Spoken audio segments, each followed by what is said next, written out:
La idea de esto es una carta que yo había escrito hace un tiempo y que no sé si ya la había grabado, incluso igual está por ahí otra vez,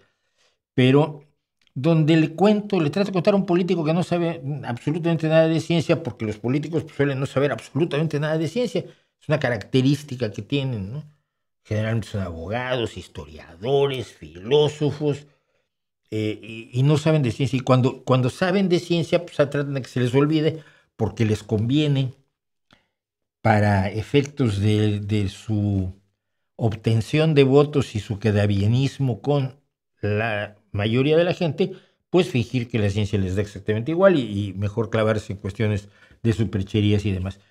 Entonces es un pequeño video en el que intento explicarles a los pobres políticos que el problema es que todo aquello que tienen en la vida es producto de la ciencia y nada de lo que tienen, ni sus medicinas, ni su cama, ni sus insecticidas, ni sus enfermedades, digo, ni sus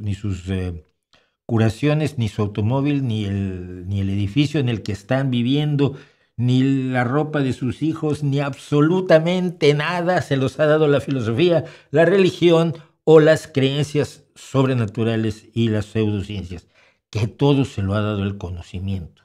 Y ese conocimiento que desde hace algunos cientos de años pues lo tenemos como más organizado a través de la ciencia. Entonces es el intento, es una forma de decirles a los políticos, mira, si tú quieres vivir mejor, tienes que promover la ciencia. También vas a beneficiar a la ciudadanía, inevitablemente, pero sobre todo aquí lo que importa es que tú vas a estar mejor.